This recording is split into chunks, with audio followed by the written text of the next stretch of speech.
ఖైరతాబాద్ గణేష్ శోభయాత్రను మంత్రి తలసాని శ్రీనివాస్ యాదవ్ ప్రారంభించారు. అతిపెద్ద వినాయకుడు ఖైరతాబాద్ గణేశుడని లక్షలాది మంది భక్తులు దర్శించుకున్నారు. గణేష్ శోభయాత్ర నిమజ్జనం కోసం ప్రభుత్వం అన్ని ఏర్పాట్లు చేసింది. విజయవాడ ప్రకాశం బ్యారేజీ వద్ద వరద ఉధృతి పెరుగుతోంది. 4.25 లక్షల క్యూసెక్ల నీటిని కిందకు వదిలేస్తున్నారు అధికారులు. ప్రకాశం బ్యారేజీ వద్ద మొదటి ప్రమాద హెచ్చరిక జారీ చేశారు. నది పరివాహక ప్రాంతాల ప్రజలను అప్రమత్తం చేశారు జిల్లా అధికారులు. పేదల ఆకలి తీర్చే అన్న క్యాంటీన్లు మాజీ మంత్రి పల్లె రఘునాథరెడ్డి ఎట్టకేలకు అందుబాటులోకి తీసుకొచ్చారు. శ్రీ సత్యసాయి జిల్లా పుట్టపర్తిలోని హనుమాన్ టెంపుల్ వద్ద మాజీ మంత్రి పల్లె రఘునాథరెడ్డి అన్న క్యాంటీన్ ప్రారంభించారు. పేదలకు ఉచితంగా భోజనం పెట్టారు. మంత్రి సీదిరి అప్పలరాజు తన సతీమణితో కలిసి బుల్లెట్ బండెక్కి పాటకు డాన్స్ వేసి హుషారెక్కించారు. శ్రీకాకుళం జిల్లా పలాసలో తాను నివాసం ఉంటున్న కాలనీలో గణేష్ ఉత్సవాలు ముగించుకొని నిమజ్జన వేడుకల్లో కాలనీ వాసులతో కలిసి మంత్రి సీదిరి అప్పలరాజు దంపతులు పాల్గొన్నారు. మంచిర్యాల జిల్లా మందమరి కార్మిల్ పాఠశాల స్థాపించి 60 సంవత్సరాలు పూర్తి చేసుకున్న సందర్భంగా పాఠశాల యాజమాన్యం 60 సంవత్సరాల కార్మిల్ మార్చ్ నిర్వహించడం జరిగింది. ఈ మార్చ్ కి ముఖ్య అతిథులుగా Adilabad diocese president prince Antony పాల్గొన్నారు. మంచిర్యాల జిల్లా మందమరి మండలంలో ఎంపీటీఓ కార్యాలయంలో శశికళ అధ్యక్షతన కొనసాగిన ఈ సమావేశంలో ఎంపీపీ గుర్రం మంగ, జెడ్పీటీసీ వేల్పుల రవి, తహసీల్దార్ సంపత్ శ్రీనివాస్, కోఆపరేటివ్ సొసైటీ అధ్యక్షులు ఎస్ ప్రభాకర్ రావు హాజరు కాగా స్థానిక సర్పంచ్లు, ఎంపీటీసీలు పలు సమస్యలను అధికారుల దృష్టికి తీసుకెళ్లారు. నెల్లూరు జిల్లా వింజమూరు బాలుర ఉన్నత పాఠశాలలో విద్యార్థి మృతి విషాదాన్ని నింపింది. షేక్ సాజిదా అనే విద్యార్థినికి గుండెపోటు రావడంతో మృతి చెందింది. దీంతో పాఠశాలలో విషాద ఛాయలు అలుముకున్నాయి.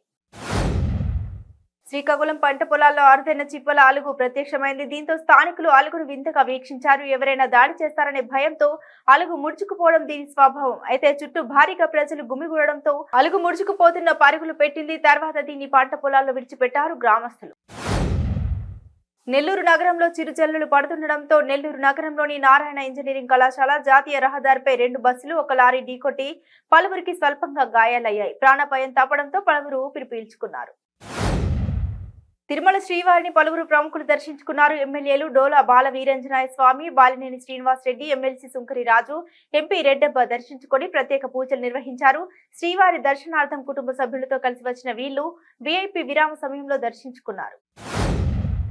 తెలంగాణలో రాజకీయ వ్యవహారాలను పక్కదారి పట్టించేందుకు బీఆర్ఎస్ అంశాన్ని కేసీఆర్ మళ్లీ తెరపైకి తెస్తున్నారని టీపీసీసీ వర్కింగ్ ప్రెసిడెంట్ మహేష్ కుమార్ గౌడ్ ఆరోపించారు. గురువారం గవర్నర్ రాజ్భవన్ లో కేసీఆర్ పైన మాట్లాడడంతో ఆ విషయాలను పక్కదారి పట్టించడానికి మళ్లీ బీఆర్ఎస్ అంశాన్ని మాట్లాడుతున్నారు.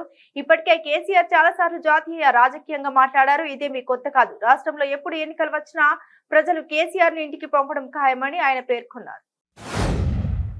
రాష్ట్రంలో సంక్షేమం, అభివృద్ధి జోడు గుర్రాల్లా ముందుకు తీసుకెళ్తున్న ఘనత ముఖ్యమంత్రి వైఎస్ జగన్మోహన్ రెడ్డికే దక్కుతుందని పౌర సరఫరాల శాఖ మంత్రి కారుమూరి వెంకట నాగేశ్వరరావు అన్నారు.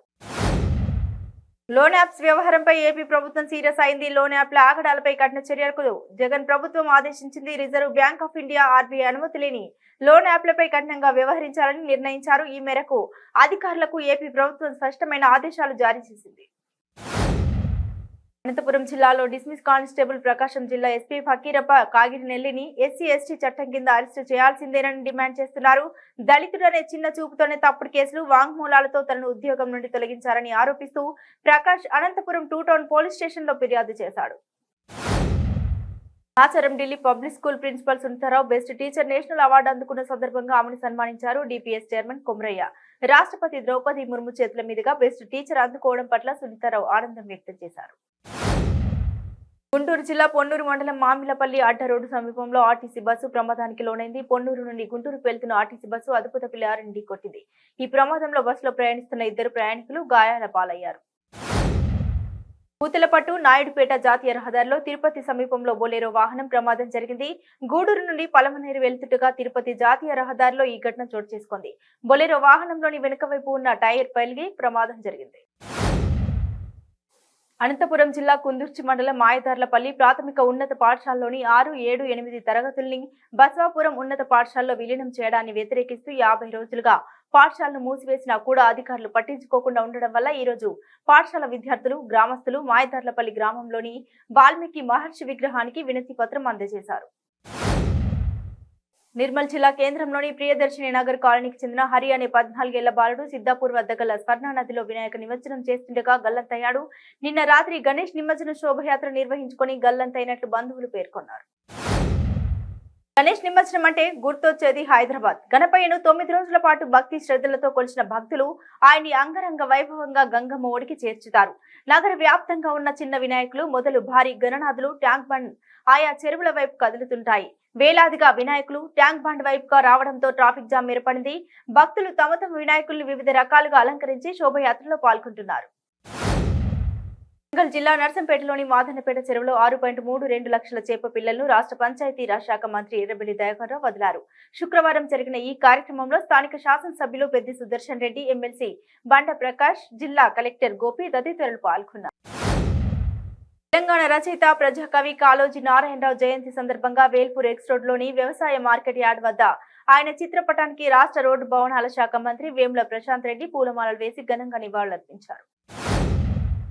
పలు అభివృద్ధి కార్యక్రమాల్లో పాల్గొనేందుకు వికారాబాద్ జిల్లా తాండూరుకు వచ్చిన రాష్ట్ర ఆర్థిక మంత్రి హరీష్ రావుకు పెద్దమూల్ వద్ద పార్టీ కార్యకర్తలతో కలిసి ఘన స్వాగతం పలికారు. స్థానిక ఎమ్మెల్యే రోహిత్ రెడ్డి అనంతరం మంత్రితో కలిసి గ్రామంలో అభివృద్ధి పనులకు శంకుస్థాపన చేశారు. కల్వకుర్తి పట్టణానికి చెందిన విష్ణువర్ధన్ రెడ్డి ఇంట్లో దొంగతనం జరిగింది. రాత్రి వినాయక నిమజ్జనం ఉండడంతో కుటుంబ సభ్యులతో కలిసి విష్ణువర్ధన్ రెడ్డి సాయంత్రం 6:30 నిమజ్జనానికి వెళ్లి అర్ధరాత్రి 1 గంటకు సమయంలో ఇంటికి వచ్చిన కుటుంబ సభ్యులు దొంగతనం జరిగిందని నిర్ధారించుకున్నారు. 55 తులాల బంగారం, 3 లక్షల రూపాయల నగదు చోరీ అయినట్టు బాధితులు పోలీస్ స్టేషన్లో ఫిర్యాదు చేశారు. దేశంలోనే తొలిసారి పొలిటికల్ ఇంటర్న్షిప్ కోర్సు పూర్తయింది. ఫస్ట్ బ్యాచ్ యువతులతో టీడీపీ జాతీయ ప్రధాన కార్యదర్శి నారా లోకేష్ భేటీ అయ్యారు. టీడీపీ ఆధ్వర్యంలో పొలిటికల్ ఇంటర్న్షిప్ ప్రారంభించారు. ఫస్ట్ బ్యాచ్ లో వివిధ రాష్ట్రాలకు చెందిన యువతకు శిక్షణ ఇచ్చారు. మంచిర్యాల జిల్లా మందమర్లో సింగరేణి వ్యాప్తంగా అన్ని విభాగాల్లో పనిచేస్తున్న కాంట్రాక్టు కార్మికుల వేతనాలను పెంచాలని, ఇతర సమస్యలు పరిష్కరించాలని నేటి నుండి నిరవధిక సమ్మెలోకి వెళ్లడం జరిగింది. మొదటి రోజు సమ్మెలో భాగంగా మందమరిలో పనిచేస్తున్న కాంట్రాక్టు కార్మికులు స్వచ్ఛందంగా సమ్మెలో పాల్గొన్నారు. చిత్తూరు నగరంలోని సాంఘిక సంక్షేమ శాఖ గురుకుల పాఠశాలలో విద్యార్థిని అనుమానాస్పద స్థితిలో మృతి చెందింది. గురుకుల పాఠశాలలో 8వ తరగతి చదువుతున్న విద్యార్థిని విజయలక్ష్మి శుక్రవారం వేకువజామున అనారోగ్యంతో ప్రభుత్వ ఆసుపత్రిలో చికిత్స పొందుతూ మృత్యువాత పడింది. రంగారెడ్డి జిల్లా బడంగ్పేట వినాయక లడ్డును అంధెల శిరీష 12 లక్షలకు వేలపాట్లో దక్కించుకున్నారు. 2021లో 10,50,000కు దక్కించుకున్న సురేందర్ రెడ్డి గతంలో కంటే 2 లక్షలు అధికంగా శిరీష సొంతం చేసుకుంది. ఎన్నో సంవత్సరాలుగా బడంగ్పేట వినాయక లడ్డుని దక్కించుకోవాలనే కోరిక ఇప్పుడు నెరవేరిందని శిరీష ఆనందం వ్యక్తం చేశారు. వివిధ దొంగతనాలకు పాల్పడుతూ 18 కేసుల్లో ముద్దాయిగా ఉన్న పాత నేరస్తుడు పొన్నాడ రవిశంకర్ ను అరెస్టు చేసి వారి వద్ద నుండి సుమారు 43,70,000 విలువ కలిగిన వస్తువులు స్వాధీనం చేసుకున్నామని జిల్లా ఎస్పీ రవి ప్రకాష్ తెలిపారు. తిరుమలలో అనంత పద్మనాభ వ్రతాన్ని అత్యంత వైభవంగా నిర్వహించారు టీటీడీ అధికారులు. ఈ అనంత పద్మనాభ వ్రతాన్ని ప్రతి ఏటా తిరుమలలో భాద్రపద శుక్ల చతుర్దశి నాడు నిర్వహిస్తారు. శ్రీవారి ఆలయంలో ఉదయం పూజలు చేసిన తర్వాత శ్రీ సుదర్శన చక్ర తల్వార్లను ఆలయం నుండి ఊరేగింపుగా తీసుకెళ్లి శ్రీ వరాహస్వామి ఆలయం చెంత ఉన్న స్వామి పుష్కరంలో విశేష అభిషేకం నిర్వహించిన తర్వాత చక్ర స్నానాన్ని నిర్వహించారు.